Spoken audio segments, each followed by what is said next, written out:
Hello and welcome back to the third video of the portfolio presentation. I'm Clint Kelly, and if you don't remember, we left off viewing one of my exterior levels that I've created, showing you a couple videos that I have in my video archive on my online portfolio. The second video on this page is a reenactment of a scene used in the very first Star Wars film, when Vader boards the rebel ship and interrogates one of the rebels by choking him and questioning him at the same time. Let's go ahead and get this one started. The Death Star plans are not in the main computer. What are those transmissions you sent? What have you done with those plans? We intercepted no transmissions. This is a consular ship. We're on a diplomatic mission. If this is a consular ship, where is the ambassador? Commander, tear this ship apart until you found those plans and bring me the passengers. I want them alive. That is a simple animation that I did involving two bipeds in 3ds Max. Didn't really take a lot of time. It was just a simple animation that I was trying to do a reenactment of. All in all, I feel it turned out very well. I want to try to expand on the animation techniques used in that video when it comes time. But as for now, it is what it is, and I feel that it's a pretty good representation of what I can do with two separate characters in the same scene when it comes to animation.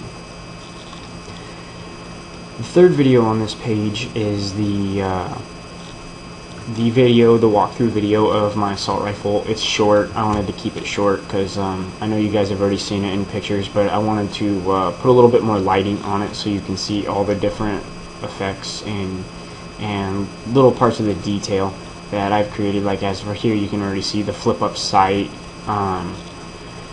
just like the little holes in the stock. I mean, there's a lot of little detail, and also the image in the ACOG scope. So let's check this one out. I hope you enjoy it.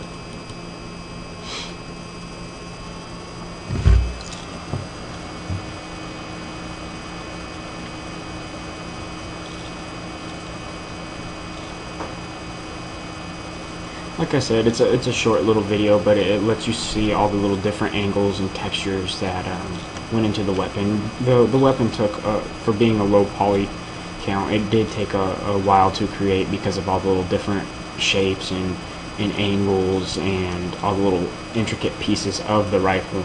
It did take a little bit of time to make. Also, made in 3ds Max. I went over with the textures a little bit earlier, but it contains, two simple textures, my black metal texture and a desert digital camouflage. Didn't want to overdo it. I think it looks very good just being simplistic. Let's move on to the next page. This is my Huey flyby video. I discussed earlier how I created the textures on it for my jungle level. I wanted to have more of a bright background so it was more visible, so I figured I'd just place it in the desert scene. Simple photograph that I put in the background image, and the helicopter does a small little flyby. For any of those who know anything about the Vietnam, Creedence Clearwater Revival did a popular song for Vietnam. Is used in a lot of Vietnam movies like Forrest Gump. As he's flying in the Huey helicopter, it's in the background. The background music. Actually, Call of Duty Black Ops features the song in its Vietnam video game. So it's a popular song. I thought I'd intricate a little bit of it into the video for all those who know the helicopter like me. Let's go ahead and get this one started.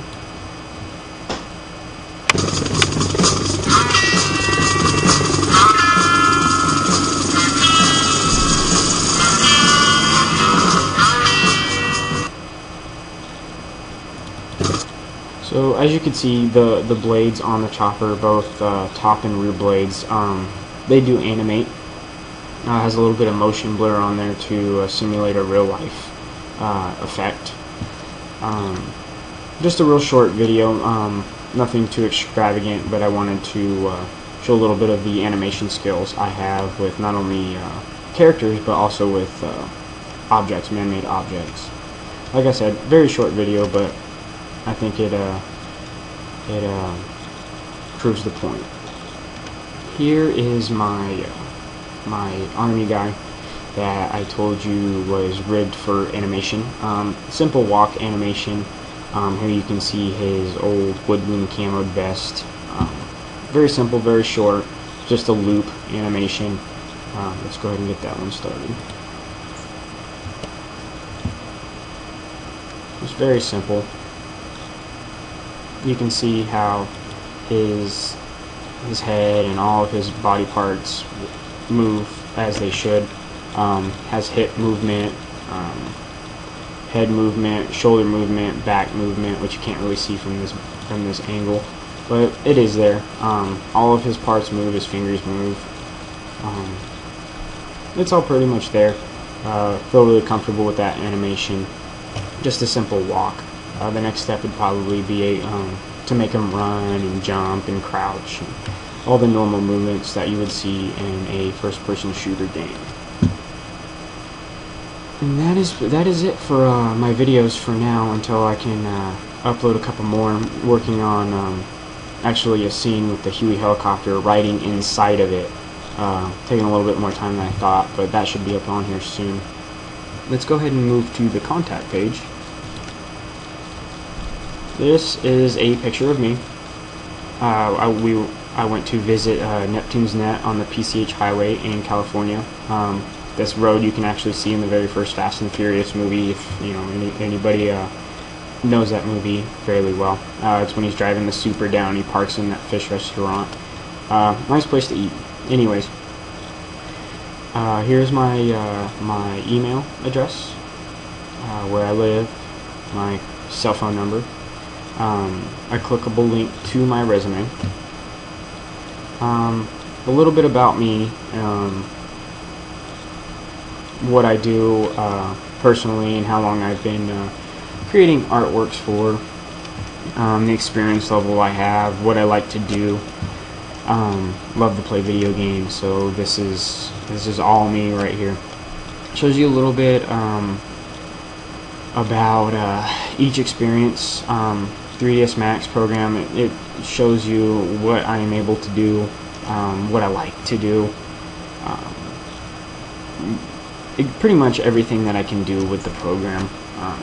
You also see here I talk a little bit about the Unreal Editor and my little mini levels, what I can do with this program and what I like to do. Here's another one. Photoshop is another program that I've learned to use and help create a lot of the objects and textures that I use with my characters and my objects and my weapons, and sometimes even the backgrounds. A lot of people ask what type of job this is geared towards, whether it's character designer, artist, level designer, all that stuff. I really don't have a preference as long as I can get into the field. The only thing I don't really like to do is program. I'm not good with math. But level designing, character designing, weapon designing, sound effects, you name it, I'm willing to do it. I just love video games, and just being a part of it is enough for me. Most of the skills that I am showcasing on this webpage and in my portfolio is my ability to be versatile. I like to be able to do a little bit of everything rather than be a pro at one thing. Helps out in the job field. So pretty much the skills I'm showing is, you know, the ability to be creative, to go above and beyond and pay attention to detail. The tools and techniques that I have applied with this web portfolio and all of my created artworks are pretty much the basic simplistic tools of creating video games. You know, you start out from scratch with textures, move on to characters and the creatures in the environment, and then to level design, and then to the final touches. Pretty much everything that you need to know in order to make a video game, and from starting up from scratch and completing it and coming up with a finished product.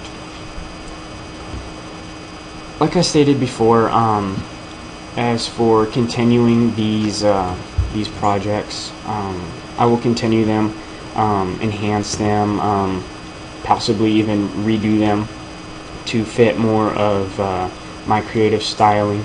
I like to add on and create new things and make everything pretty much become one.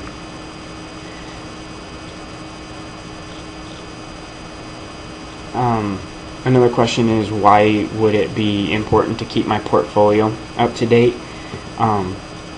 Like I stated before, I'm constantly changing things and updating them and making them better. And so if if I improve on something, I want people to be able to see the improvement, and I don't want them to see the old works that I made previously a year or two ago. I want them to see my current level and skill level of where I've come to be in this particular time in my life.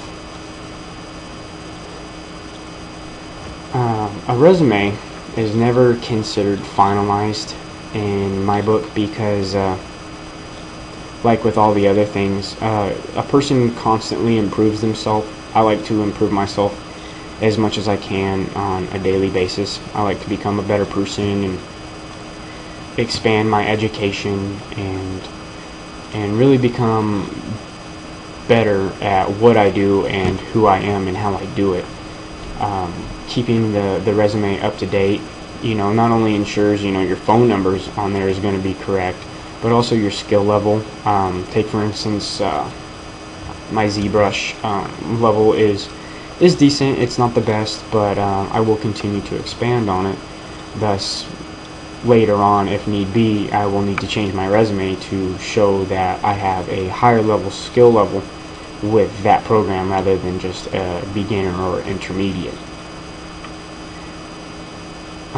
On that note, I just want to say thank you again for viewing this portfolio presentation. I hope you enjoyed what you got to see, and any questions or comments, you're more than welcome to write me at my Yahoo email address. And thank you very much, and have yourself a nice day.